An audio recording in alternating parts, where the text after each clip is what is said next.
గత ప్రభుత్వానికి ఈ ప్రభుత్వానికి పరిపాలన అనేది అయితే పిఠాపురం ఏం కాపాడతలేదండి. రోడ్లో వేసారు ఎక్కడైనా. పిఠాపురం అయితే పరిపాలన అయితే ఎవరో కనబడతలేదండి. చెప్పుకోవడానికి ఏమీ లేదు. అంటే అన్ని ఊర్లకి ఎమ్మెల్యే ఉన్నాడు కానీ పిఠాపురానికి ఎమ్మెల్యే లేడండి. ఎమ్మెల్యేని లేని పిఠాపురం అంతేండి. పిఠాపురం ఎమ్మెల్యే గారు తాలూకా అని చెప్పి అభిమానులు అన్న వాళ్ళు పిఠాపురం ఎమ్మెల్యే తాలూకా అన్నామండి. గెలిచిన నెల రోజులకి 2 రోజులకి వచ్చారండి. మళ్ళీ తర్వాత ఒక 3 నెలలకి ఇప్పుడు వచ్చారు. ఇప్పుడు వచ్చి మళ్ళీ మొన్న చిత్రాడ కాపాడారు. మళ్ళీ అక్కడ కాపాడలేదండి. అంతే. అంటే ఆయన లేకపోయినా ఆయన ఒక మనిషిని పెట్టి పనులు చేపిస్తున్నారని అంటున్నారు. పేరండి మనిషి పెట్టిన పేరు మీరు చెప్తే తప్ప పెట్టిన మనిషి పేరు కూడా మాకు తెలియదు. జనవాణి ఏటన్నారు ఎక్కడ ఏమో జరుగుతున్నాయో తెలియదండి. ఈరోజు వర్మ గారు ఇవ్వండి ఇదే ఆఫీస్ వర్మ గారు ఆఫీసు. మా దగ్గరికి వెళ్ళి ఏదైనా పలానా సమస్య ఉందంటే అలా వచ్చి చేసేవాడు. కంటి చూపుతో శాసించే వర్మ గారండి. ఇవాళ వర్మ గారు ఎక్కడ లేరండి. ఇవాళ పిఠాపురం అల్లకొల్లారం అయిపోయినండి. ఆయన కానీ సైలెన్స్గా అందరినీ కార్యకర్తలు అందరినీ కూడా పైన అధికారంలో ఉన్నాం కాబట్టి ఆయన కూడా ఇబ్బందులు పడుతున్నారు. బాబు గారు మనం కూడా సహకరించాలి. ఆయన ప్రతి ఒక్క కార్యకర్త కూడా సరి చెప్తూ వస్తున్నారండి. అంటే ఇప్పుడు పిఠాపురంలో కూటమి వేరుగా జనసేన వేరుగా చీలిపోయినాయి అని అంటున్నారు కదా. కంపల్సరీనండి. మీరు చూస్తున్నారు కదా, ఎక్కడికక్కడ వీరే చూస్తున్నారు కదా. నేను నాగబాబు గారు వచ్చారండి. వచ్చినప్పుడే వేరువేరుగా జరిగాయండి. ఆయన పేరు వర్మ గారి పేరు ఎత్తకుండానే జై బాబు జై బాబు జై బాబు అంటూ చేశారండి. వర్మ గారు చిన్న నాయకుడు ఏం కాదండి. పిఠాపురానికి ఇండిపెండెంట్గా గెలిచిన ఆయనండి. మొన్న ఊపిలో జగన్ గారి వల్ల పెండిన దొరబ గెలిచారండి. పెండిన దొరబ గారు ఎవరో కూడా తెలియదండి చాలా మందికి. ఈరోజు పిఠాపురాన్ని కానీ చుట్టుపక్కల పిఠాపురం గ్రామానికి సంబంధించి ప్రతి గ్రామంలో ఏ సమస్య ఉందో ఏటో ప్రతిదీ వర్మ గారికి తెలిసండి. ప్రతి ఇంటికి వెళ్తారు. పిలిచిన దానికి వస్తారు, పిల్లల దానికి వస్తారండి. వర్మ గారు మంచి చెడు ఉంటుంది. కష్టంలో ఉంటే వస్తారు, మంచిలో ఉంటే వస్తారు. ప్రతి దానికి కూడా వర్మ గారు వస్తారండి. ఆయన ఏం చిన్న నాయకుడు ఏం కాదండి. అంటే ఈరోజు ఏదో పొత్తులో ఉండి ఆయన పదవిని త్యాగం చేశారండి. త్యాగం చేసినందుకన్నా ఆయనకి విలువ లేదండి. ఆయనకి వెనుపోటు పొడిచారు అంటున్నారు. అది నిజమే అండి. నిజమే 100% మీకు కనబడుతుంది కదా. ఈరోజు వర్మ గారి కోసమే మాట్లాడంటే మన ముఖం మీద మనం గాల్లో మూసుకుంటే మన ముఖమే పడుతుంది అంటది కదా. అదండి ఈరోజు మొన్న ఇక్కడికి వచ్చారు. ఎవరన్నా పవన్ కళ్యాణ్ మేము గెలిపించాము అని అనుకుంటే ఎవరి కర్మ అనేసి నాగబాబు మాట్లాడారు. అంటే ఇక్కడ పిఠాపురం ప్రతి ఒక్కరు కూడా టీడీపీ ఓటింగ్ ఎక్కువ ఉంటుందండి. జనసేన ఉండదండి. జనసేన ఎవరి దాళ్ళది ఉంటుంది. కానీ టీడీపీ వర్మ గారు అంటే మాత్రం కంపల్సరీ పడుతుందండి. ఆయన వర్మ గారు ఇండిపెండెంట్గా గెలిచినప్పుడే గెలిచారంటే తర్వాత ఆయన చేయకుండా ఏం లేదని ప్రతి చేశారు. ఇప్పుడు ఎవరిదే సత్తా ఎంత ఉందంటే విడివిడిగా పోటీ చేస్తే ఎవరి సత్తా ఏంటో తెలిసిపోలేండి. ఇవాళ జనసేన ఓట్లు టీడీపీ ఓట్లు కలిపితేనే పవన్ కళ్యాణ్ గారు గెలిచారండి. ఆయన ఈరోజు ఏదో చేయలేదు అది ఇది అని మాట్లాడుతున్నారు. కానీ ఇవాళ పిఠాపురం శాసించేది వర్మ గారండి. ఇవాళ ఎక్కడన్నా సమస్య ఉందంటే వర్మ గారే కాపాడతారు.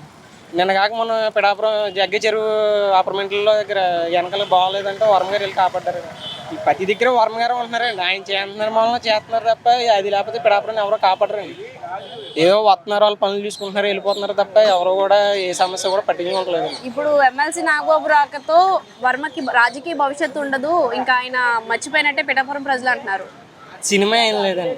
వర్మ గారిని మర్చిపోయేంత ఒకవేళ వర్మ గారిని మర్చిపోవాలంటే మూర్ఖులు ఏమైనా ఉండాలి, లేకపోతే వాళ్ళకి బుర్రలు పాడైపోయినా ఉండాలి. అంతే వర్మ గారిని మర్చిపోయే పరిస్థితి అయితే లేదండి పిఠాపురం. ఈరోజు వర్మ గారు లేకపోతే పవన్ కళ్యాణ్ లేడండి పిఠాపురం. అదండి నేను పవన్ కళ్యాణ్ అభిమానాన్ని. కాకపోతే ఆయన జరిగిన అన్యాయంలో మాట్లాడుకోవాలండి. అంటే తిన్నది మర్చిపోకూడదు. మనం వర్మ గారు ప్రతిదీ చేసారండి.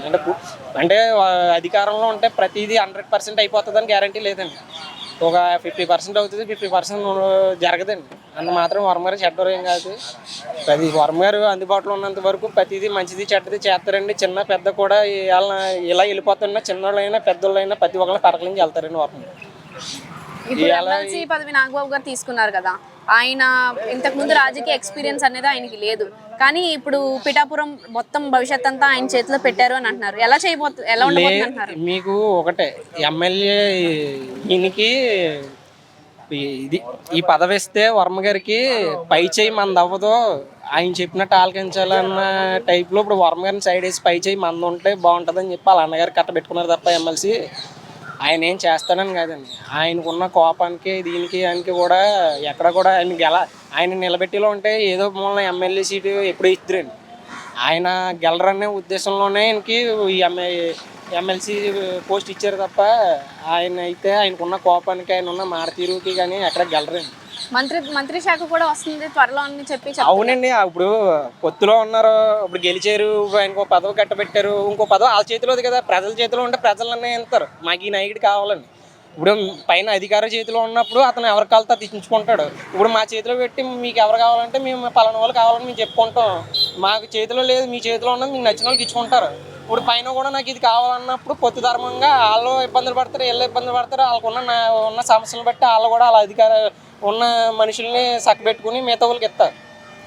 అంతే కదండి. ఇప్పుడు పిఠాపురం ఎమ్మెల్యే వర్మ గారు నిలబడుతుంటే ఇవాళ ఏదో వర్మ పవన్ కళ్యాణ్ తెలిసిపోతుందండి, పోటీ చేస్తాను.